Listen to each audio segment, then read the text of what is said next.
দর্শক, আজ আপনাদের সাথে আছি আমি মঞ্জুর আলম। তিনটি বিষয় নিয়ে আজকে আমরা কথা বলবো।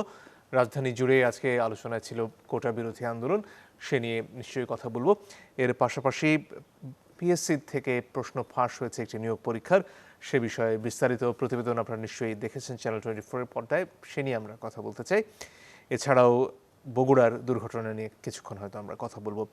তিনজন সম্মানিত অতিথি সবাই স্টুডিওতে উপস্থিত রয়েছেন। আমাদের সাথে আছেন জনাব সুভাষ সিংহ রায়, তিনি প্রধান সম্পাদক abnews24.com। আছেন জনাব শেখ হাফিজুর রহমান কার্জন, তিনি অধ্যাপক, আইন বিভাগ, ঢাকা বিশ্ববিদ্যালয়। এবং আছেন জনাব রবিউল আলম, তিনি সদস্য, জাতীয় নির্বাহী কমিটি, বিএনপি। আপনাদের তিনজনকেই স্বাগত আমাদের এই অনুষ্ঠানে। এছাড়াও আমাদের সাথে সরাসরি যুক্ত হয়েছেন কানাডা থেকে আমাদের সহকর্মী ইমরান আবদুল্লাহ। ইমরান আমাদেরকে জানাবেন তার যে অনুসন্ধান পিএসসির প্রশ্ন ফাঁস নিয়ে সেই সম্পর্কে। শুরুতেই ইমরান আপনার কাছেই আসতে চাই। এই মুহূর্তে বিরাট আন্দোলন চলছে আসলে কোটাকে কেন্দ্র করে, কোটা বাতিলের জন্য ছাত্ররা রাস্তায় রয়েছেন এবং এই সব কিছুর যে নিয়ন্ত্রণ সেটি পিএসসি থেকে হয় এবং সেখানে যখন আসলে প্রশ্ন ফাঁস দীর্ঘদিন ধরে হয়ে আসছে, তাদেরই কর্মকর্তা জড়িত, এই খবরগুলো বাইরে আসে, আপনারা তুলে ধরেন, তখন আসলে অনেক বিষয় হয়তো আশঙ্কা বাড়ে। এই খবরটা আপনারা কিভাবে পেলেন? অনুসন্ধান করতে গিয়ে কি কি বাধায় পড়েছেন? কি কি বিষয়ে বেরিয়ে আসলো, একটু শুনতে চাই আপনার কাছ থেকে। ধন্যবাদ মঞ্জুর। আমি আসলে এই রিপোর্টটি তৈরি করার পরে, পিচ করার আগে, মানে অনের করার আগে, আমি ফেসবুক একটা স্ট্যাটাস দিয়েছিলাম যে কোটা নিয়ে সারা দেশ উত্তাল। আমার কৌতূহলী মন জানতে চায় যে কোটা বিষয়ক এই জটিলতা যদি দূর হয়, তাহলে কি আমার অনুজ ছোট ভাই বোনরা নিশ্চিত যে তারা মেধার মাধ্যমে চাকরি পাবেন? তো অনেকে আমার এই ইঙ্গিতটা বুঝতে পারে নাই, কারণ আমরা যেহেতু অনুসন্ধানী সাংবাদিক, আমরা তো আসলে অন এয়ার করার আগ পর্যন্ত কিছু বলি না। তো এখন নিশ্চয়ই সবাই বুঝতে পারছেন যে কোটার সংকট যদি দূরও হয়, তাহলেও আসলে মেধাবীরা সরকারি চাকরিতে নিয়োগ পাবেন কিনা, এটি একটি বিরাট প্রশ্ন। কেন প্রশ্ন? তার একটা উদাহরণ হচ্ছে আমার এবারের রিপোর্টটি। সেই রিপোর্টে আমরা একটি পরীক্ষাকে ধরে এগিয়েছি। সেই পরীক্ষাটি ছিল পিএসসির রেলওয়ের একটি পরীক্ষা, 516টি পদের। এবং আমরা অনুসন্ধান করতে গিয়ে দেখেছি যে প্রশ্নটি যারা বের করেছে, ফাঁস করেছে, তারা অন্তত 600-700 মানুষকে এগুলো বিলি করেছেন বুথ করে, বিভিন্ন সিক্রেট গোপন বুথ পরীক্ষার আগের রাতে, এবং তাদেরকে পড়িয়ে পরীক্ষার হলে পাঠিয়েছেন। তো আমি খুব মজা করে বলছিলাম যে টক্কর কিংবা ফাইট হবে জালিয়াত জালিয়াত, অর্থাৎ 516টা পদের জন্য লড়াই করবেন 600-700 জন জালিয়াত। মেধাবীদের এখানে আসলে ঝোঁকারই কোনো সুযোগ নেই, জায়গা নেই। তো এরকম একটা অবস্থা যখন, সেখানে আসলে কোটা একটি সংকট, তা তো বটেই, সেটির একটা কার্যকর সমাধান হওয়া দরকার।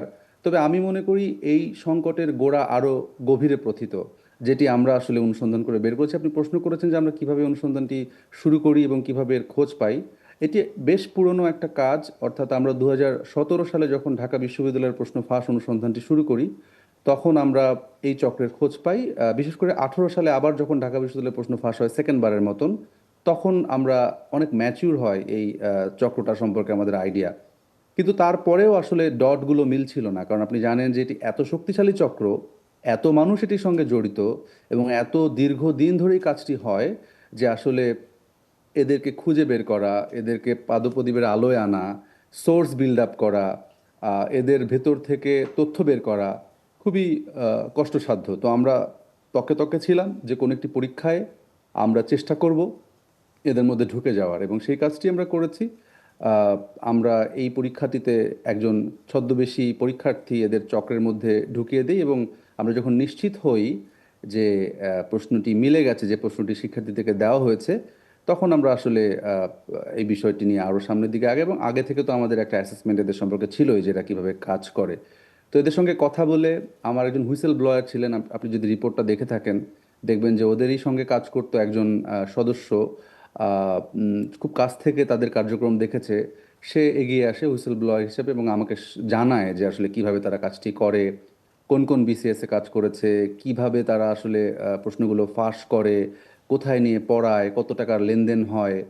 তো যে তথ্য আমি পেয়েছি সেটি শিউরে ওঠার মতন। এবং আপনি একবার চিন্তা করেন যে রাষ্ট্র একটি সাংবিধানিক প্রতিষ্ঠানকে দায়িত্ব দিয়েছে যে আপনি আমার জন্যে দক্ষ এবং কার্যকর কর্মী খুঁজে দেন। তো সেই দায়িত্বটি যার পালন করার কথা, তিনি কি ধরনের কর্মী খুঁজে দিচ্ছেন, এবং এই যে ছেলেটি চাকরি জীবনের শুরুতেই অযোগ্য এবং হয়তো তার যোগ্যতাই নেই ওই পদে যাওয়ার, সে টাকার বিনিময়ে পদটি নিচ্ছে, সে তার পরবর্তী 30-40 বছর কি সেবা দেবে? সে তো আসলে নিজের পকেট কিংবা নিজের আখের গোছাতে ব্যস্ত থাকবে, কারণ তার অলরেডি 20-30-50 লাখ টাকা খরচ হয়ে গেছে।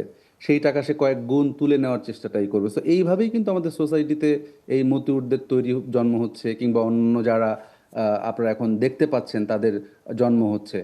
তো এটা এক কোর জায়গা, মানে কোটা একটা সংকট, এটার একটা সমাধান হবে নিশ্চয়ই, রাষ্ট্রপক্ষ থেকে হোক, আন্দোলনকারীদের পক্ষ থেকে হোক, একটা সমন্বয় করা যাবে। কিন্তু মূল যে জায়গা, যে প্রশ্ন ফাঁস যদি হয়ে যায়, যে প্রক্রিয়ায় আপনি বাছাই করবে, সেই বাছাই এবং প্রক্রিয়াতেই যদি ত্রুটি ইমরান, থাকে। এটা কিন্তু শুধু প্রশ্ন ফাঁস বললে তো বোধহয় কম বলা হয়, কারণ এটা তো পুরো একটা প্যাকেজের মতো। তারা প্রশ্ন ফাঁস করছেন, তাদেরকে পড়িয়ে দিচ্ছেন, এবং বিপুল পরিমাণ টাকা, আপনি বলছিলেন 50 লাখ টাকা পর্যন্ত জড়িত এক একজনের ক্ষেত্রে। যখন আপনারা ঊর্ধ্বতন কর্তৃপক্ষের সাথে এই বিষয়গুলো নিয়ে কথা বলেছেন, তারা আসলে কি বলছিলেন? তাদের কি কোনো মানে ধারণাই ছিল না এই ব্যাপারগুলো সম্পর্কে? আমার সঙ্গে পিএসসির চেয়ারম্যান মহোদয়ের সঙ্গে দীর্ঘ সময় কথা হয়েছে এই রিপোর্টটি অনেয়ার হওয়ার আগে। সত্যি বলতে উনি চমকে গেছেন। উনি আসলে চিন্তা করতে পারেননি। ওনার আসলে বিশ্বাস করতে প্রথমে কষ্ট হচ্ছিল, কারণ উনি আসলে আন্তরিকভাবে চেষ্টা করেছেন, ওনার সদস্যরাও হয়তো চেষ্টা করেছেন, কিন্তু সবাই তো আসলে সমান আন্তরিক হয় না। আপনারা যেটি দেখলেন যে এখানে যার ভল্টে, মানে যে ভল্টেই প্রশ্নটি রাখা হয়, সেখানকার চাবি নিয়ে আপনার একটি প্রশ্ন বা একটি সেট, 4টি সেটের একটা সেট হয়তো বের করে ফটোকপি করে ওইটিকে আবার জায়গায় রেখে তারা ফাঁস করে দিয়েছে। তো এটি পিএসসির চেয়ারম্যানের জন্য মানা খুব কষ্টকর। উনি প্রথমত বিস্মিত হয়েছেন, দ্বিতীয়ত উনি আসলে বোঝার চেষ্টা করেছেন যে ত্রুটিটা কোথায় আমাদের অনুসন্ধানে বা আমাদের অভিজ্ঞতায়, আসলে কোন কোন জায়গায় তার সতর্ক হওয়া দরকার, সেগুলো উনি বোঝার চেষ্টা করেছেন। জি, আহ, নিশ্চয়ই ফিরব যদি প্রয়োজন হয় আপনার কাছে। শুরুতেই জনাব সুভাষ সিংহরা আপনার কাছে আসতে চাই। এই যে 500 জনের পরীক্ষায় 700 জনের কাছে এই প্রশ্নপত্র বিক্রি করা, তাদেরকে পড়িয়ে পরীক্ষা উপস্থিত করা, এবং যেটা ইমরান বলছিলেন যে আসলে এখানে মেধাবীদের আসলে ঢোকার সুযোগটা কোথায়? প্রতিযোগিতা হচ্ছে জালিয়াতদের মধ্যে। এখান থেকে আসলে প্রথম প্রশ্ন দাঁড়ায় যে দায়টা আসলে কে নেবে? পিএসসি চেয়ারম্যান জানতেন না, বুঝতে পারেননি, সেটা কতটুকু গ্রহণযোগ্য? এবং তারপরে দ্বিতীয় প্রশ্ন, আসলে মেধাবীরা কোথায় যাবেন? একাধিক প্রশ্ন। এই আমার মনে হয় সবচেয়ে ভালো উত্তর দিতে পারতেন মানে মাঝখানে যিনি বসে আছেন, আইন বিভাগের অধ্যাপক। আইনের ব্যাখ্যাও দিতে পারতেন, এবং এসব নিয়ে যে আশঙ্কার কথা আমরা ব্যক্ত করছি সে ব্যাপারে তিনি ভালো মতামত দিতে পারতেন। কিন্তু যেহেতু আপনি আমার কাছে প্রথমে এসেছেন, আমি একটু বলি। আমি বহু আগে থেকে বলেছি যে আমাদের পরীক্ষা পদ্ধতিতে এনক্রিপশন যদি আপনি না করেন, তাহলে আজকের এই ভোগবাদী সমাজ ব্যবস্থায় আপনি এগুলো এড়াতে পারবেন না। যেমন অক্সফোর্ড কেমব্রিজ যখন তার পাণ্ডুলিপি এক জায়গার থেকে আর এক জায়গায় নেয়, তখন যেই ব্যক্তির কাছে পাঠানো হয়, ওই ব্যক্তি যদি তার নিজস্ব যে পাসওয়ার্ড কিংবা কোড, সেই কোড ছাড়া সে কিন্তু খুলতে পারবে না, হিজিবিজি হিজিবিজি আসবে।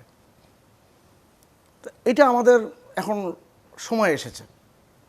আমি জানি না মিস্টার ইমরান কত পরিশ্রম করতে হয়েছে তাকে, এবং এটা বলছে রেলওয়ের একটি পরীক্ষায়, এটা বিসিএস এর ক্ষেত্রেও তারা প্রমাণ পেয়েছে। এবং পাবলিক সার্ভিস কমিশনের যে পরীক্ষাগুলো এখন যেগুলো হচ্ছে, সেগুলোতে আমি এই ঘটনার শোনার আগে আমি কিন্তু শুনি নাই কিংবা দেখি নাই কিংবা বুঝি নাই। এবং আশঙ্কার কথা যেটা, যে সেটা তো পাঠানোর সময় যে হচ্ছে তা না। তিনি বলছেন যে ভল্টে এটা রাখা হচ্ছে, যেখানে সুরক্ষিত থাকার কথা, সেখান থেকেই কেউ বের করে নিয়ে কপি করে আবার এখন হচ্ছে কি, মানে শস্যের মিস্টার মধ্যেই ইমরান মনে হয় ভূত, আমার সাথে একমত তারা হবেন, যে যদি শব্দ চয়ন করেছে। যেই প্রশ্নটি পাঠানো হচ্ছে, এখানে কিন্তু কাউকে প্রাথমিকভাবে দায়িত্ব দেওয়া যাচ্ছে না, মানে তাকে দোষ চাপানো খুব কঠিন হয়ে দাঁড়ায়। কিন্তু আমাদের ওই পদ্ধতি যদি থাকতো, যে প্রশ্ন পাঠাচ্ছে আর যে প্রশ্ন গ্রহণ করছেন, ওখান থেকে পরীক্ষার আগে 4-5 মিনিট আগে কিংবা 1 মিনিট 2 মিনিট আগে এটা প্রিন্ট হবে, এর পদ্ধতিতে যদি আমরা এগোতে পারতাম, আমার ধারণা, এখানে বিশ্ববিদ্যালয়ের অধ্যাপক, আইনের অধ্যাপক আছেন, তিনি ভালো বলতে পারবেন। আমার কাছে মনে হয় এইটা একটা যথাযথ পদ্ধতি হওয়া দরকার। কেননা আমরা এক সময় কখনো ভাবি নাই, ছাত্র জীবনে ভাবি নাই যে যেখানে প্রশ্নপত্র রাখা হয়, আপনি ধরেন বিজি প্রেস এক সময় যে প্রশ্নপত্র রাখা, সেখান থেকে যারা কাজ করতেন তারা কখনোই কোনো কিছু বাইরে পাঠিয়েছেন কিংবা কোনো কিছুর বিনিময়ে এটা কাজটা করেছেন তখনও শুনি নাই। যত দিন যাচ্ছে তত বেশি নানান রকম গভীর ষড়যন্ত্রের ডালপালা আমরা দেখতে পাচ্ছি। এটা একটা ষড়যন্ত্রের ডালপালা। জি, আমি মিস্টার ইমরান কাছে আমার জিজ্ঞাসা যে এই রেলওয়ের এই পরীক্ষাটি এটা কি স্পেশাল বিসিএস ছিল কিনা জনাব মিস্টার ইমরান? আমরা কিন্তু আমি যেটা বলেছি যে আমরা আসলে বিসিএস এর প্রশ্ন ফাঁসের আলামত পাচ্ছিলাম, ইঙ্গিত পাচ্ছিলাম। তো আমার কাছে আসলে প্রমাণ দরকার ছিল যে পিএসসির পরীক্ষায় প্রশ্ন ফাঁস হয়। তো সেই ক্ষেত্রে আমি আমার সামনে এই পরীক্ষাটিকে পাই 516টি পদের, যেখানে তারা কাজ করবে বলে আমার কাছে সোর্স ছিল, মানে ইন্টেল ছিল। আমরা এই পরীক্ষাটিকে ঘিরে এগিয়েছি, কিন্তু এটি আর এখানে সীমাবদ্ধ থাকেনি। এটি আসলে 10ম গ্রেডের একটি পদ, 2য় শ্রেণীর সহকারী প্রকৌশলী, উপসহকারী প্রকৌশলী রেলওয়ের। কিন্তু এই পরীক্ষায় যারা কাজ করে এই চক্র, তারা আমাদের কাছে স্বীকার করেছে যে তারা 45তম বিসিএস, 46তম বিসিএস এর প্রিলিমিনারি কাজ করেছে। এর আগে 33, 34, 35 এরকম, মানে 33 থেকে শুরু করে 46 পর্যন্ত এই সময়কালে বিসিএস এর মধ্যবর্তী সময়ে নন ক্যাডার এবং 34 বিসিএসটা হচ্ছে স্পেশাল বিসিএস। আমি যে রেলওয়ের এটা ছিল কোন বিসিএস এ? রেলওয়ের নিয়োগ পরীক্ষা, এটা নিয়োগ যেটা পরীক্ষা, হ্যাঁ।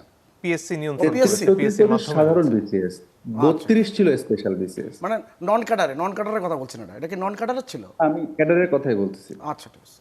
জি, ওই জানার ধন্যবাদ। আমার মনে হয় এই ফাঁকে একটু শেখ রবিউল আলম আপনার কাছে আসতে চাই।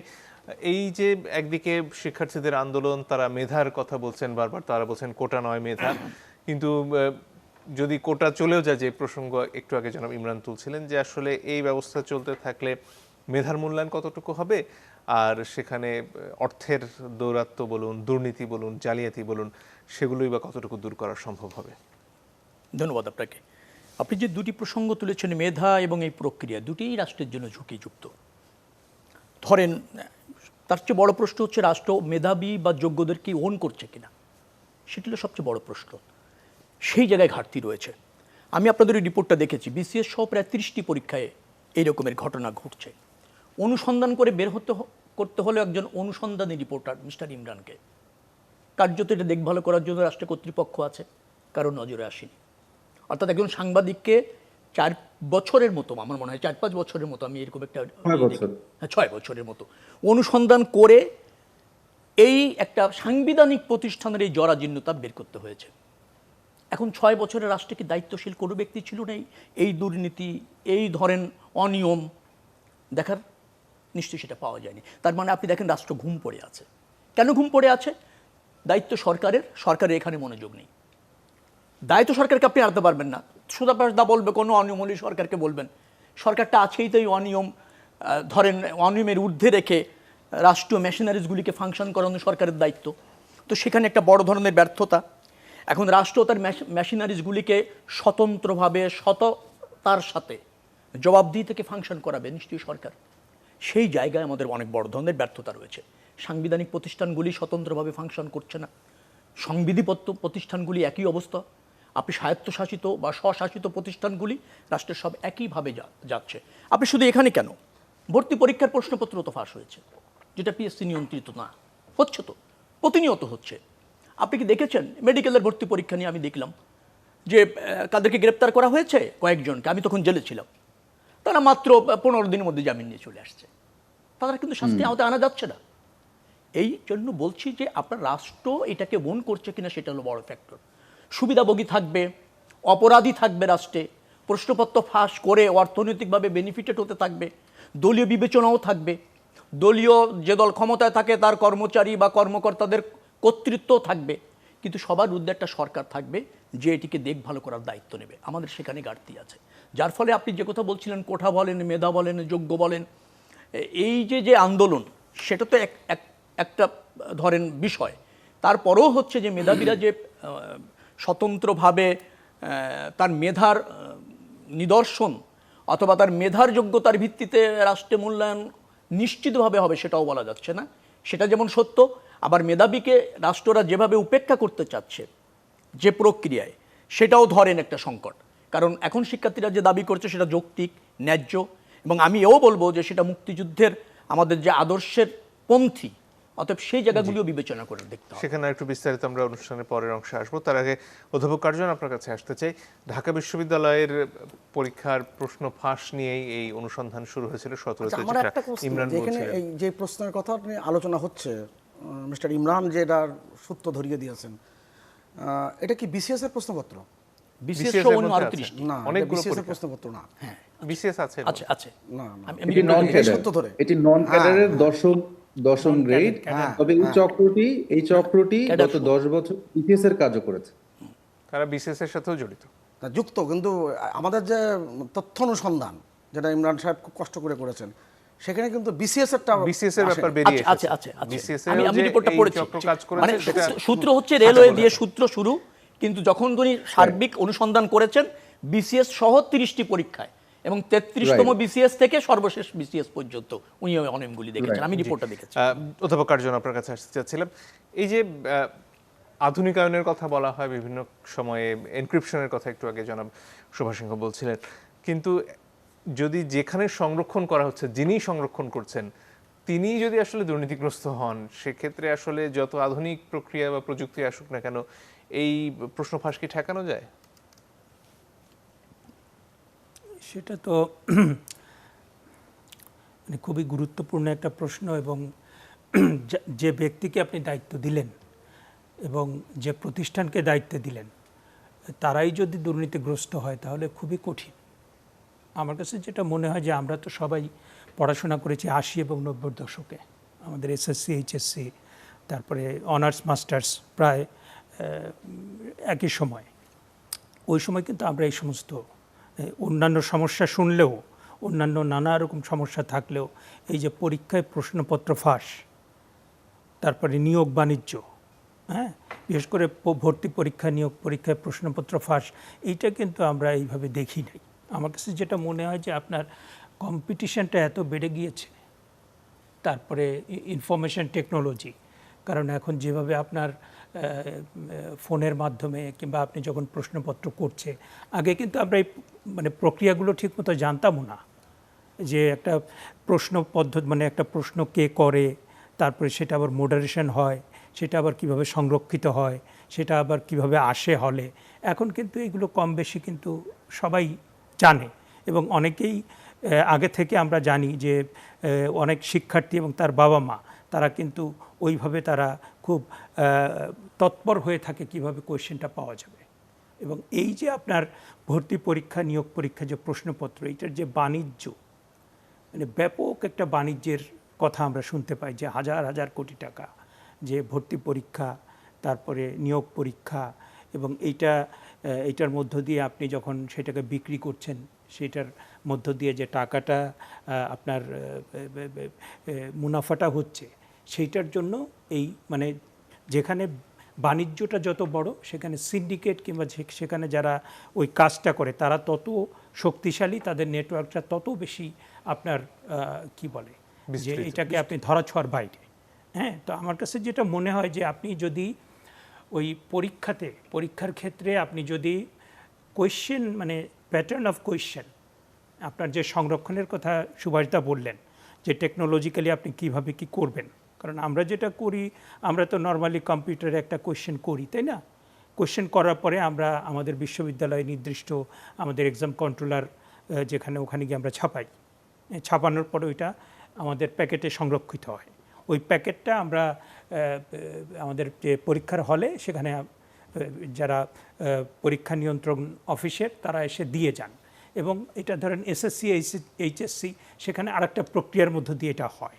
হ্যাঁ, এবং যেটা আমাদের আমরা দেখি যে ভর্তি পরীক্ষায় যে ক সেট, খ সেট, গ সেট, অনেকগুলো সেট থাকে।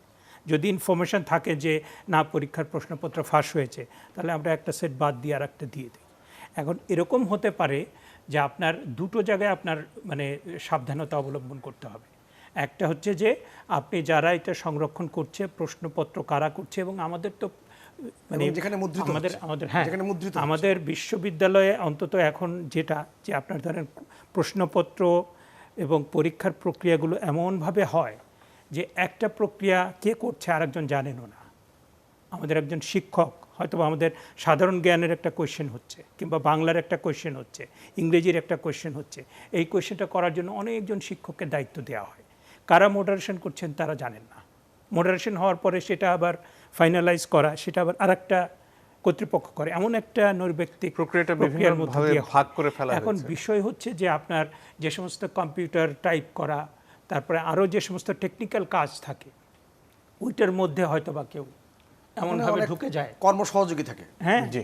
আপনার পুরো প্রক্রিয়ার সাথে যে টেকনোলজিক্যাল কিংবা টেকনিক্যাল যে বিষয়টা, তার সাথে যারা থাকে, যারা সিন্ডিকেট, তারা টার্গেট করে এই ব্যক্তিকে, ইমরান এবং যার কিছু মাধ্যমে কি- সে জি আমরা বুঝতে পেরেছি। ইমরান কি এখানে কিছু যোগ করতে চান যে আসলে এটা কোন পর্যায়ে, আপনাদের রিপোর্ট তো বলছে আরো ঊর্ধ্বতন পর্যায়ে আসলে মানুষ জড়িত হয়েছে অন্তত পিএসসির ক্ষেত্রে?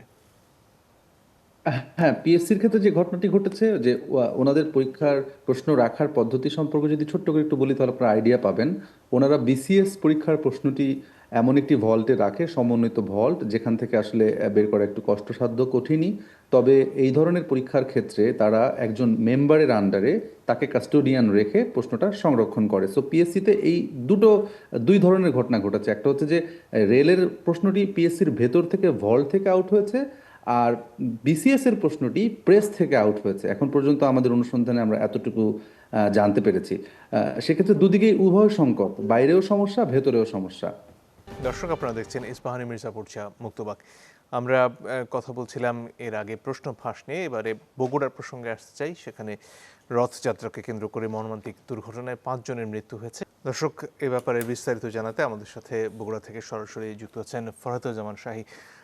শাহী, আহতদের কি অবস্থা? 5 জনের মৃত্যুর খবর আমরা জেনেছি। আহতদের মধ্যে আশঙ্কাজনক কেউ আছেন কিনা, তাদেরকে ঢাকায় পাঠানো হচ্ছে কিনা, একটু যদি বিস্তারিত বলতেন আমাদের। আসলে মঞ্জুর, এই ঘটনায় এখন পর্যন্ত আহতর খবর পেয়েছি আমরা 2 হাসপাতাল মিলে ভর্তি আছে আসলে 30 জন। এর মধ্যে 2 জনের অবস্থা অনেকটা সংকটাপূর্ণ। সেই 2 জনকে বগুড়া শহীদ জিয়াউর রহমান মেডিকেল কলেজ হাসপাতালের আইসিইউতে রাখা আছে। বগুড়া শহীদ জিয়াউর রহমান মেডিকেল কলেজ হাসপাতালের উপপরিচালক ডাক্তার আব্দুল ওয়াদুদের সাথে আমার কথা হয়েছে। তিনি বলছেন যে এখন জেনারেল ওয়ার্ডে, সার্জারি ওয়ার্ডে 27 জন রোগী ভর্তি আছেন। এছাড়া 2 জন আইসিইউতে রাখা আছে। প্রয়োজনে তাদেরকে ঢাকায় শিফট করা হবে, এরকম ব্যবস্থা তারা নিয়েছেন যদি প্রয়োজন মনে করা হয়। তবে আইসিইউতে তাদের নিবিড় পর্যবেক্ষণে রাখা আছে। আর ডাক্তার আব্দুল ওয়াদুদ আগেই বলেছিলেন যে যখন এই ঘটনাটার তারা খবর পেয়েছেন, সেখানে কিন্তু মেডিকেল কলেজেরও বেশ কিছু শিক্ষার্থী কিন্তু এই রথযাত্রায় অংশগ্রহণ করেছিলেন। এই ঘটনার পরপরই তারা ডাক্তারদেরকে, তাদের শিক্ষকদেরকে কিন্তু বিষয়টা অবহিত করেছিলেন, এবং তখন থেকেই কিন্তু হাসপাতাল কর্তৃপক্ষ রুগী আসবেন ভেবে কিন্তু তারা প্রস্তুতি নিয়েছিলেন। এটা আসলে বগুড়ায় অনেক একটা ভালো উদ্যোগ নিয়েছিলেন ডাক্তাররা। এটা কিন্তু বগুড়ার মানুষ এখনই প্রশংসা করছেন। তবে তারপরেও কিন্তু 5 জনের মৃত্যু হয়েছে। বগুড়া শহীদ জিয়াউর রহমান মেডিকেল কলেজ হাসপাতালে 4 জন মারা গেছেন, এবং বগুড়ার আরেকটি সরকারি হাসপাতাল যেটা মোহাম্মদ আলী হাসপাতাল, সেখানে একজন অজ্ঞাত নারী মারা গেছেন। তার কিন্তু এখন পর্যন্ত পরিচয় নিশ্চিত হওয়া যায়নি। 5টি মরদেহই পোস্টমর্টেমের জন্য মর্গে নেওয়া হয়েছে।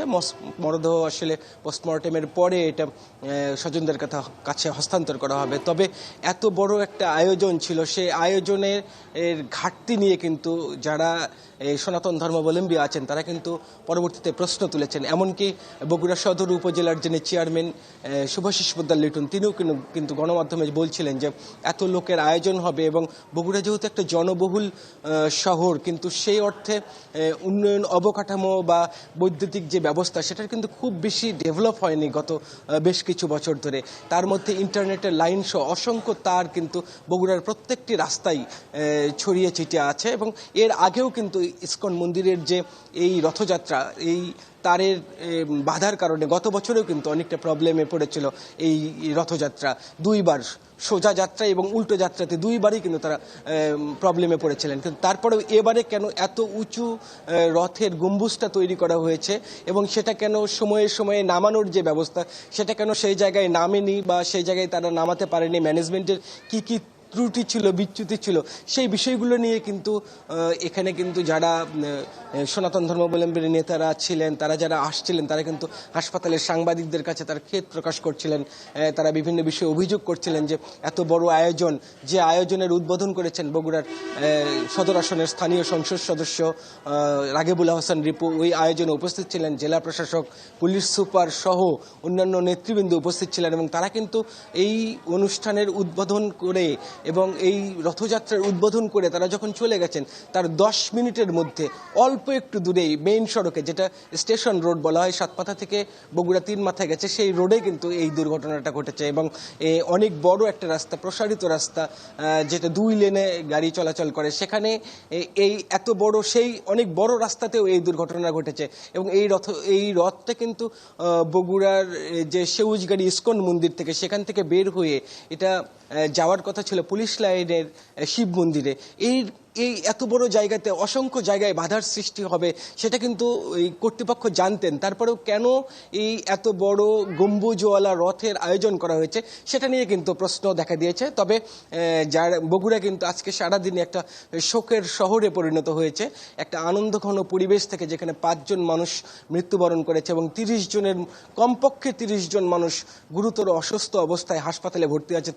তাদের স্বজনদের মধ্যে একটা উৎকণ্ঠা, এবং এখানে যারা হাসপাতালে, তাদের কিন্তু এখন পর্যন্ত আমরা যারা 30 জনের মতো যারা ভর্তি আছে, তাদের স্বজনদের হাসপাতালের বাইরে আমরা ক্ষণে ক্ষণে তাদেরকে আমরা চিৎকার করে কান্নাকাটি করতে দেখছি, বা বিভিন্ন বিষয়গুলো নিয়ে তারা অভিযোগ করছেন।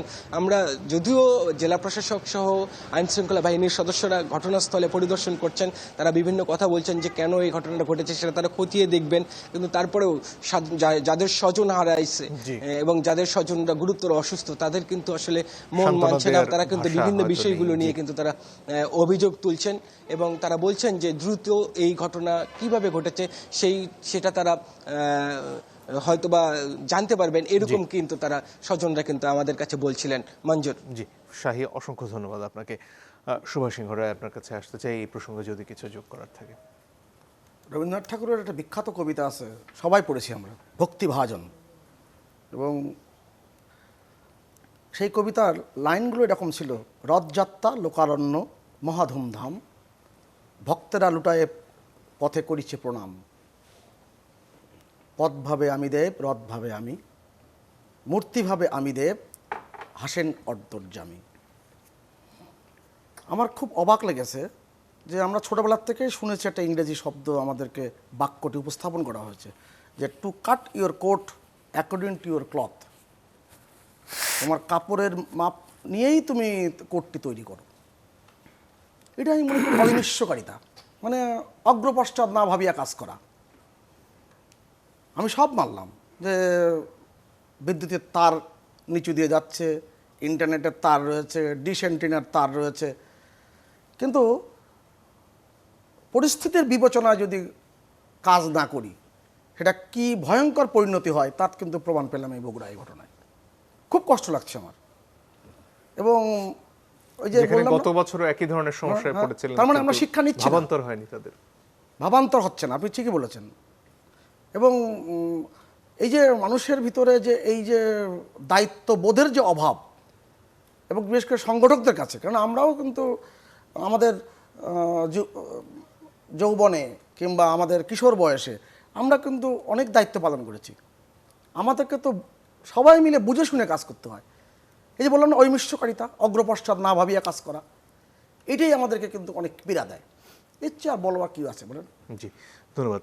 অধ্যাপক কার্জন, আপনার কাছে আসতে চাই কোটা আন্দোলনের প্রসঙ্গে। সে প্রসঙ্গে আলোচনার আগে আজকে কি হয়েছে, সারাদিন ঢাকা শহরে বিশেষ করে বিস্তর যানজট হয়েছে, ছাত্রছাত্রীরা বিভিন্ন জায়গায় অবস্থান নিয়েছিলেন, সে নিয়ে একটা প্রতিবেদন আমরা দেখে নেব।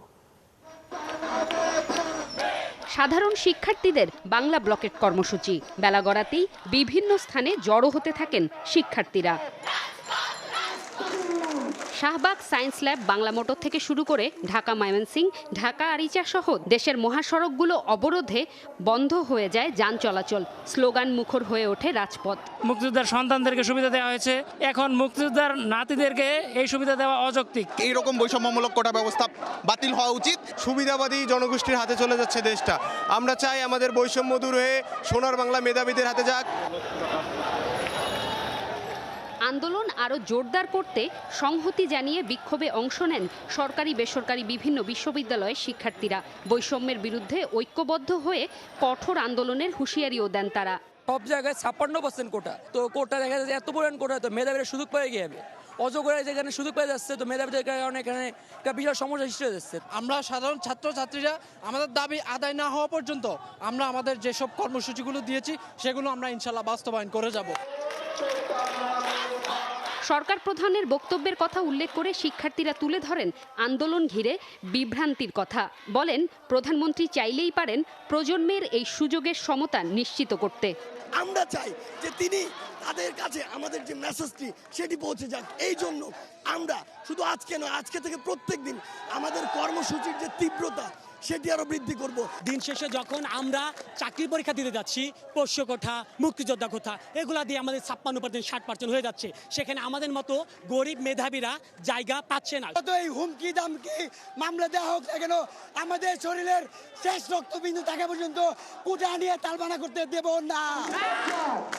আন্দোলন থেকে ঘোষণা দেয়া হয় দাবি পূরণ না হওয়া পর্যন্ত অনির্দিষ্টকালের জন্য ক্লাস পরীক্ষা বর্জন কর্মসূচি চলবেই। শুধুমাত্র প্রতিবন্ধী যে কোটা এটা থাকতে পারে, এছাড়া সকল ধরনের কোটার আমরা বিলুপ্ত যাচ্ছি। আমাদের একটাই দাবি, আমাদের কোটা যথাযথভাবে সংস্কার করতে হবে। যারা সুবিধা বঞ্চিত তাদেরকে সুবিধার ব্যবস্থা করতে হবে, কারণ আমরা আমাদের মেধা দিয়ে আজ পর্যন্ত এসেছি এবং সামনেও এগিয়ে যেতে পারব।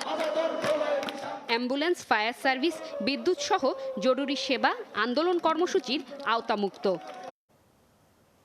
অধ্যাপক অর্জুন, আপনার কাছে আসতে চাই।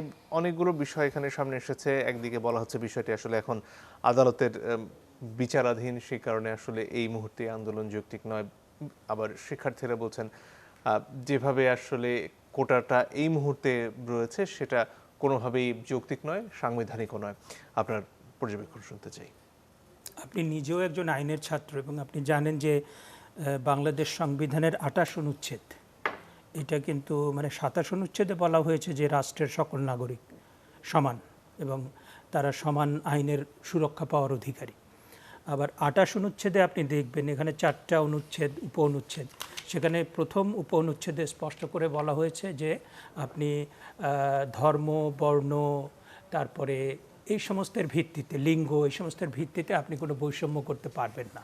কিন্তু আবার 28-এর যে 4 উপ অনুচ্ছেদ, সেখানে এসে আবার রাষ্ট্রকে বলা হয়েছে যে যদি রাষ্ট্র কোনো পিছিয়ে পড়া জনগোষ্ঠী তাদের জন্য এমন কিছু করে যে তারা যেন অগ্রবর্তী জনগোষ্ঠী কিংবা যারা মেইন স্ট্রিম তাদের সাথে আসতে পারে, সেটা রাষ্ট্রকে কোনোভাবেই বাধাগ্রস্ত করবে না। এবং আমরা আইনের ভাষায় এটাকে বলি আপনার পজিটিভ ডিসক্রিমিনেশন কিংবা অ্যাফার্মেটিভ অ্যাকশন। এবং আপনি দেখবেন যে আমাদের এই কোটা ব্যবস্থাটা আমাদের যে নারীরা পিছিয়ে ছিল, আমাদের আদিবাসী পিছিয়ে ছিল, বিশেষ করে নারীদের ক্ষেত্রে তো এটা খুবই, তাদের যে মেইন স্ট্রিমে আসা কিংবা আমরা সেই 80-র দশকে কিন্তু এই যে আপনার সরকারি বেসরকারি চাকরিতে এত নারী কিন্তু আমরা দেখিনি এবং সেই সুযোগটা কিন্তু পেয়েছে। সুতরাং এই যে কোটার যে সুযোগটা সেটাকে অবশ্যই মানে জনগোষ্ঠীর পিছিয়ে পড়া জনগোষ্ঠী, যেমন আদিবাসী, দলিত, তারপর এরকম অনেক পিছিয়ে পড়া জনগোষ্ঠী, তাদেরকে আপনার অগ্রবর্তী অংশ কিংবা মূল জনগোষ্ঠীর সাথে নিয়ে আসার জন্য এটা খুবই দরকার। এক্ষেত্রে তো শিক্ষার্থীরা পুরোপুরি বাতিলের কথা বলছেন না, তারা বলছেন যে 10 ভাগ পর্যন্ত থাকবে। মুশকিলটা হয়েছে যে তারা যখন মানে এই 2018 সালে যখন আন্দোলনটা শুরু হয় এবং সেটা নিয়ে ভুল বোঝাবুঝিটা হয়েছে। এখন আমি নিজেও জানতাম না যে 26% কোটা, 26% কোটা হতে পারে না, 56%, সরি। তো আমার কাছে যেটা মনে হয় যে আপনি যখন বলবেন যে মেধাভিত্তিক সমাজ এবং মেধার ভিত্তিতে সমাজ, তার ভিতরে মানে একদম কোর আর্টিকেল যেটা সেটা হচ্ছে মেধার ভিত্তিতে, কিন্তু তার সাথে তো আপনার অনেকগুলো সাব আর্টিকেল আছে, প্রোভাইসও আছে এবং সমাজের যত বাস্তবতা সব কিছুকে অ্যাকোমোডেট করেই কিন্তু আইন, যে আপনি মেধাকেও যেমন নেবেন আপনাকে প্রতিবন্ধীকেও নিতে হবে, আপনার আদিবাসীকেও নিতে হবে। আবার এখানে যে মূল প্রশ্নটা যে মুক্তিযোদ্ধা কোটা নিয়ে প্রশ্নটা উঠেছে। এখন মুক্তিযোদ্ধারা যে বাংলাদেশের জন্য মানে মুক্তিযোদ্ধাদের আত্মত্যাগ ছাড়া বাংলাদেশটা হতো না। এই যে আপনার একটা যে মানে আমরা যেভাবেই বলি যে বাংলাদেশটা হয়েছে মুক্তিযোদ্ধারা আত্মোৎসর্গ করেছেন এবং আমরা একটা রাষ্ট্র পেয়েছি, সুতরাং তাদের যে আত্মত্যাগ সেটাকে তো স্বীকৃতি দিতেই হবে, কিন্তু আবার একই সাথে আপনার জ্ঞানভিত্তিক যে সমাজ সেটাকেও নিশ্চিত করতে হবে। এবং আপনার প্রায় ৩০ বছর ধরে যে মুক্তিযোদ্ধারা বঞ্চিত ছিলেন সেটাও আপনাকে আমলে নিতে হবে। আবার এখনকার যে বাস্তবতায় ৩০% কোটা প্রয়োজন আছে কি না, এবং সেই বাস্তবতাটা আমি মনে করি যে খুবই বিবেচনার দাবি রাখে। এবং আমার কাছে মনে হয় যে এই ৫৬% কোটা কোনোভাবেই যৌক্তিক না। আমি ব্যক্তিগতভাবে মনে করি যে আপনার সব ধরনের বিবেচনা আপনার মাথায় রাখতে হবে, যে মুক্তিযোদ্ধাদের অবদান, তারপর পিছিয়ে পড়া জনগোষ্ঠী, নারী, তারপরে আদিবাসী, দলিত, সবার আমরা যদি একটা ইনক্লুসিভ সমাজের কথা বলি, যে অন্তর্ভুক্তিমূলক সমাজ, যে আমার সমাজের ভিতরে হিন্দু আছে, বৌদ্ধ আছে, খ্রিস্টান আছে, মুসলিম আছে, নারী আছে, পুরুষ আছে, ট্রান্সসেক্সুয়াল আছে, তারপরে আদিবাসী আছে, দলিত আছে, আপনি একই সাথে সবাইকে কিন্তু নানা রকম আইন এবং পলিসি দিয়ে আপনার একটা সমাজের মধ্যে অন্তর্ভুক্ত করে ফেলতে হবে। সেটা কিন্তু আধুনিক রাষ্ট্র নিলে পরে কিন্তু আপনি গণতান্ত্রিক, আধুনিক এবং মানবিক রাষ্ট্র হবে না। সুতরাং সেইটা যদি আমরা বিবেচনায় নেই, আমাদের এখানে মুশকিলটা হয়েছে যে অনেক ক্ষেত্রে ভুল বোঝাবুঝি হয় এবং আমাদের এখানে পলিসি মেকিংয়ে শুধুমাত্র আমলারাই থাকেন। এখন একটা দেশের পলিসি মেকিংয়ে কিন্তু আপনার শুধু আমলারা থাকলে হয় না, এক্ষেত্রে সেখানে সব শ্রেণী পেশার মানুষের সবার অংশগ্রহণের মধ্য দিয়ে, আলাপ আলোচনার মধ্য দিয়ে আপনার কিন্তু একটা, এবং এই যে আপনি একটা পলিসি নিলেন, এই যে আপনার ৫৬% কোটা, এটা ছাত্রছাত্রী আন্দোলন করার আগে আপনি কখনো এটাকে বিবেচনায় নেন নাই, এটাকে রিভাইজ করেন নাই। আপনার টাইম টু টাইম একটা বিষয় রিভাইজ করতে হয় না? তো সেই জায়গাগুলো আমার কাছে মনে হয় যে খুব যৌক্তিক। জি, এবারে জনাব শেখ রবিউল আলম আপনার কাছে আসতে চাই। কদিন আগে আমরা অটোরিকশা চালকদের আন্দোলন দেখেছি, তারা মিরপুরে বেশ বড় সমাবেশ করেছেন, কিছু গাড়িও ভাঙচুর হয়েছে এবং তারপরে তাদের দাবি খুব দ্রুতই মেনে নেওয়া হয়েছে। শিক্ষকরা গত কদিন ধরে আন্দোলন করছেন, তাদের দাবির ব্যাপারে সরকার একরকম অনড়। ছাত্রছাত্রীদের আন্দোলনের ব্যাপারেও প্রধানমন্ত্রী আজকে সরাসরি বলেছেন যে তিনি মনে করেন না এই দাবি যৌক্তিক। তো দুরকম আন্দোলন, একদিকে শিক্ষার্থীদের আন্দোলন, অন্যদিকে অটোরিকশা চালকদের আন্দোলন। সরকারের এখানে অবস্থান খানিকটা ভিন্ন বলে আপাতত মনে হচ্ছে। এটা কি বুঝতে পারেন যে কেন এমনটা হচ্ছে? হ্যাঁ, কিছুটা আমার কাছে মনে হয়, কিছুটা বুঝতে পারি। সেটা হচ্ছে যে সরকারি আন্দোলনের মধ্যেও তার স্বার্থ দেখে। অটোরিকশা চালকদের যে আন্দোলন ছিল সেখানে সরকার দল বা তার স্বার্থ দেখেনি। শিক্ষকদের যে আন্দোলন হচ্ছে এবং শিক্ষার্থীদের যে আন্দোলন হচ্ছে সেখানে সরকার তার নিজের কিছু স্বার্থ দেখতে পাচ্ছে। 18 সালে একটা পরিপত্র জারি করা হয়েছিল, আন্দোলনের মুখেই সরকার করেছিল। এখন আবার সেখান থেকে সরকার বেরিয়ে আসতে চাইছে। নিশ্চয়ই সরকার ব্যাপারটাকে অন্যভাবে দেখছে, তার দলীয় স্বার্থে দেখছে, তার একটা ধরেন ভীষণ বাস্তবায়ন করার স্বার্থে দেখছে। শিক্ষার্থীরা যে আন্দোলনটা করছে, মুক্তিযোদ্ধারাও একই রকমের আন্দোলন করেছিল এবং শিক্ষার্থীদের চেয়ে আরও বেশি ঝুঁকি নিয়ে অস্ত্র ধরে নিয়েছিল।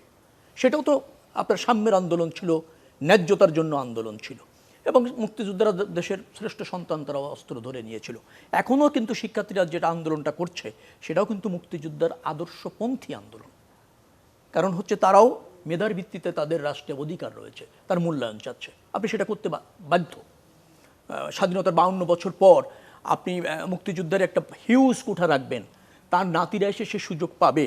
মুক্তিযোদ্ধার স্যাক্রিফাইস, মুক্তিযোদ্ধার প্রতি শ্রদ্ধা, তার প্রতি কৃতজ্ঞতা, তার নাতির প্রতি এসে ওই কৃতজ্ঞতা এই সময়ে এসে মেধাবীরাদেরকে বঞ্চিত করে দিতে হবে, সেটা মনে হয় ন্যায্যতা না। সেটা এক ধরনের দলীয় এবং সংকীর্ণ দৃষ্টিভঙ্গি আমি মনে করি। সেখান থেকে বেরিয়ে আসতে হবে। অথবা এটা মনে করছি আমি যে এই দাবি সরকার মেনে নেওয়া উচিত, শিক্ষার্থীদের দাবি। দলীয় দৃষ্টিভঙ্গি কেন বলছেন? কারণ মুক্তিযোদ্ধারা কি শুধুই আওয়ামী লীগ থেকে এসেছেন? ব্যাপারটা কি এরকম? আমরা এখনো পর্যন্ত একটা স্বচ্ছ গ্রহণযোগ্য মুক্তিযোদ্ধা তালিকা করতে পারিনি। 30,000 মুক্তিযোদ্ধা শহীদ হয়েছে। আচ্ছা, 30 লক্ষ, সরি, 30 লক্ষ মুক্তিযোদ্ধা যদি আমাদের শহীদ হয়ে থাকে মুক্তিযুদ্ধকালীন, তাদের স্যাক্রিফাইস সবচেয়ে বড়। তাদেরকে আমরা এই কোঠার মধ্যে আনতে পারছি? আপনি 2,69,000 মুক্তিযোদ্ধা করেছেন, স্বাধীনতার আপনার বয়স হয়ে গেল 53 বছর, তার মধ্যে হাজার হাজার মুক্তিযোদ্ধা পাবেন, 2000-এর উপরে পাওয়া গিয়েছে যাদের বয়স 50 বছরও হয়নি। এরকম তো আছে, ওই তালিকা নিয়েও তো বিতর্ক রয়েছে।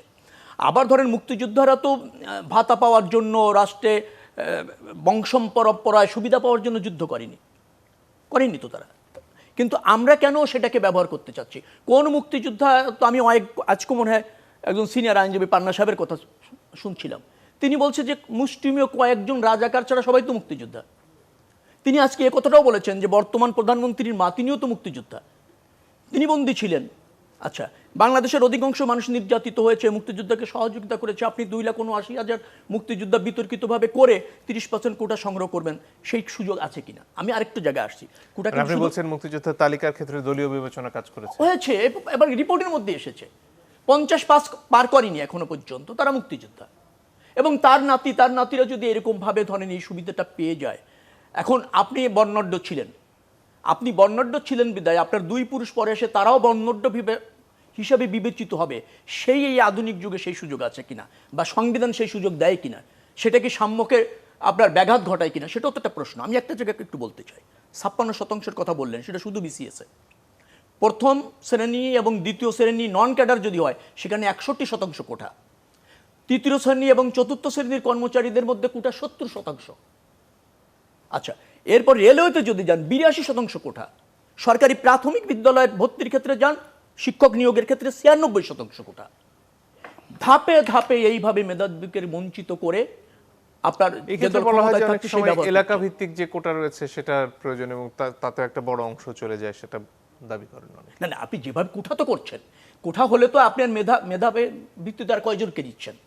তো প্রকৃত মেধাবী ছেলের তো আপনার এই রাষ্ট্রকে বিনির্মাণ করার ক্ষেত্রে, রাষ্ট্রে তার সার্ভিস দেওয়ার ক্ষেত্রে রাষ্ট্রেরও প্রয়োজন রয়েছে তাকে, তাই না? আপনি প্রতিযোগিতাপূর্ণ বিশ্ব, এখনকার যে চ্যালেঞ্জিং আমাদের সমাজ ব্যবস্থা, আপডেটেড সমাজ ব্যবস্থা, সমৃদ্ধ নাগরিক এবং দেশ যদি আপনি বিনির্মাণ করতে চান, আপনি মেধাকে উপেক্ষা করে পারবেন নাকি? সেটা তো পারা সম্ভব নয়। অতএব সেখানকে আপনার অনিয়া কেন থাকবে রাষ্ট্রে তো সেটাকে ইতিবাচকভাবে দেখতে হবে, কিন্তু সেটা দেখছে কিনা দেখছি না। কিন্তু আবার আপনি যে ইসের কথা বলছিলেন, আমি লিখে রাখছিলাম যে আমাদের রাষ্ট্র তো আমরা একটা সাম্য প্রতিষ্ঠিত করতে চাই, মেধাবীদেরকে মূল্যায়ন করতে চাই, সেখানে কি এইগুলি বাধা সৃষ্টি করছে? আদালতের দোহাই দিচ্ছেন। সংবিধান কিন্তু বলেনি, সংবিধান কিন্তু কোঠার ব্যাপারে ম্যান্ডেটরি করেনি। সংবিধান বলছে অনগ্রসর শ্রেণীকে একটা নির্দিষ্ট সময়ের জন্য বিশেষ সুবিধা দিয়ে তাকে মূল স্টিপে, যেটা প্রফেসর কার্জন বলছিলেন, সেখানে আমার সুযোগ আছে। কিন্তু এইটাকে 53 বছর, 54 বছর বা 55 বছর এভাবে চলতে পারে কিনা। এবং আরেকটা কথা মনে রাখা দরকার, শিক্ষার্থীরা কিন্তু আন্দোলনটা করছিলেন 2018 সালে কোঠা সংস্কার আন্দোলন, কোঠা বাতিলের আন্দোলন না। এই সরকারই বাতিল করে দিয়েছিলেন। এখন সরকার কি বুঝে বাতিল করেছিলেন? পরিপত্রটা কেন জারি করেছিলেন? তার দূরভিসন্ধিতা ছিল, অথবা ধরেন এই দাবির সাথে তার একমত ছিল না, অথবা ধরেন একটা সুযোগ নেওয়ার চেষ্টা করেছে, অথবা মনে করেছে ওই দাবি ওই সময় না মানলে সরকারের অস্তিত্বের সংকট হতে পারে। সরকার এখন নতুন করে শপথ নিয়েছে, অতএব তিনি এখন তার ওই যে রাজনৈতিক বিষয় সেটা বাস্তবায়ন করতে চায়। সরকার এই আচরণই তা প্রমাণ করে। ধন্যবাদ। জনাব রায়, আপনার কাছে ফিরে আসি। এই যে বলা হচ্ছে যে পরিমাণে আসলে কোটাটা রয়ে গেছে এখনো, সেটা 50%-এর বেশি হওয়ায় শিক্ষার্থীরা বলছেন যে আসলে মেধাবীদের এখানে একটা সংখ্যালঘিষ্ঠ অবস্থানে নিয়ে আসা হচ্ছে, এবং কোটার মাধ্যমে সংখ্যাগুরু শিক্ষার্থী এখানে চাকরির সুযোগ পাচ্ছেন। সেখানে তাদের আপত্তি, তারা বলছেন যে 10%-এর বেশি কোনোভাবেই হতে পারে না। সরকার আবার 18 সালে পুরোপুরি বাতিল করেছিলেন, এখন আবার বলছেন যে এই কোটাটা থাকা যৌক্তিক। তাহলে সরকার কি আগের অবস্থান পরিবর্তন করে ফেলেছেন কিনা? আচ্ছা, আমি যতটুকু বুঝি ততটুকুই বলার চেষ্টা করছি।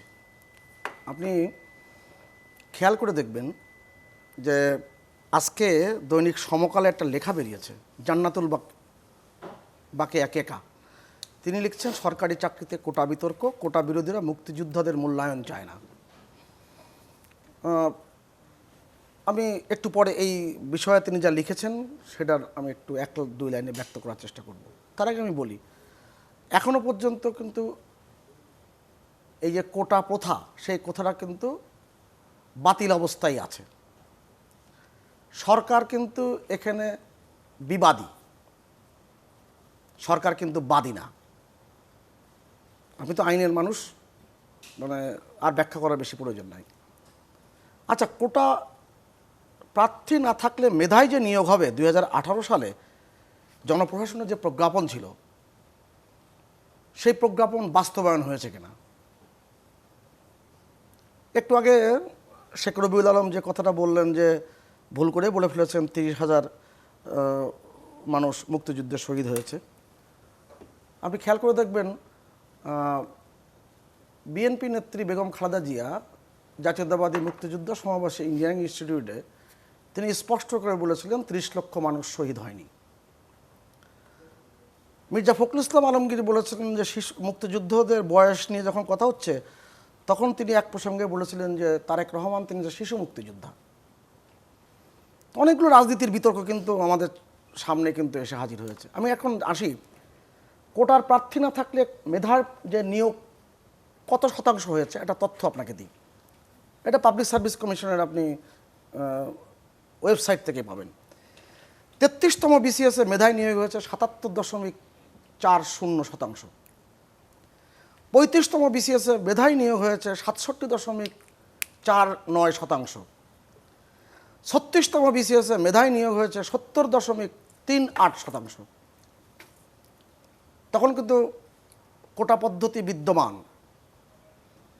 তাহলে যদি কোটায় যথেষ্ট সংখ্যক প্রার্থী নাই পাওয়া যায় তাহলে এটা রাখার প্রয়োজনটা কি? না, সেটা তো অন্য আলোচনা, সেটা তো অন্য আলোচনা। সেটাই শিক্ষার্থীরা 71-এর মুক্তিযুদ্ধের যে মহান মুক্তিযুদ্ধে আমাদের তথ্য যেটা বলে প্রায় 85% অধিক মুক্তিযোদ্ধাদের ভিতরে তারা ছিল কৃষকের সন্তান এবং তারা মুক্তিযুদ্ধ গিয়েছে। শেখ রবিউল আলম ঠিকই বলেছেন, তারা কোনো সার্টিফিকেট কিংবা সুবিধার জন্য যাননি। কিন্তু আমাদের জাতির কিন্তু একটা দায় রয়ে গেছে। ওই মুক্তিযোদ্ধারা যখন দেশ স্বাধীন হওয়ার পরে যারা তাদের নিজস্ব কাজে নিয়োজিত হয়েছেন তাদের কিন্তু অধিকাংশই সরকারি চাকরিতে অনুপ্রবেশের যোগ্যতা রাখেননি। অনেকে একেবারে ম্যাট্রিকও পাস করেননি, কেউ ইন্টারমিডিয়েট পাস করেছেন এবং মাস্টার ডিগ্রি সার্টিফিকেটও নেননি, সেটাও নেননি। কিন্তু হঠাৎ করে 3.5 বছরের মাথায় 3 বছর 7 মাসের মাথায় বঙ্গবন্ধু সরকারকে উৎখাত করা হলো। কারা করলেন? এই পাকিস্তানি শক্তিরা। বঙ্গবন্ধু হত্যাকাণ্ডের পর টানা 21টা বছর যদি আমি হিসেব করে দেখেন প্রত্যক্ষ পরোক্ষ সামরিক শাসন বাংলাদেশ শাসন করেছে। তারা কিন্তু এই মুক্তিযোদ্ধার বয়স যার ছিল 24, এই 21 বছরের পর তার বয়স হয়ে গেছে 45 এবং তার যে সন্তান মুক্তিযুদ্ধের আগে যিনি হয়েছিলেন 2-3 বছর যদি বয়স হয়ে থাকে তার বয়স তখন কত হয়েছে? সেও কিন্তু ওই যে বঙ্গবন্ধু হত্যাকাণ্ডের পর যে ভয়ঙ্কর একটি পরিবেশে বাংলাদেশ চলেছে তখনও কিন্তু সে সুবিধা পায়নি। আমার খুব কষ্ট লাগে মেধা এবং কোটার বিতর্ক তুলে আমরা মুক্তিযোদ্ধাদেরকে যে তাদের যে অবদান সেই অবদানকে আমরা অস্বীকার করছি কিনা। আমার কষ্টটা সেখানেই যে মুক্তিযোদ্ধারা পায়নি, মুক্তিযোদ্ধার সন্তানরা পায়নি, মুক্তিযুদ্ধদের নাতি সুবিধা পাইলে আমাদের মেধায় অবমূল্যায়ন কোথায় হচ্ছে? আর আমি তো আপনাকে বললাম 33তম, 35তম, 36তম এই বিসিএসে মেধার ভিত্তিতে যে নিয়োগের বলা হয় সেই নিয়োগের কত এসেছে প্রায় 78% কিন্তু মেধার ভিত্তিতে নিয়োগ হয়েছে। তাহলে জটিলতার জায়গাটি কোথায়?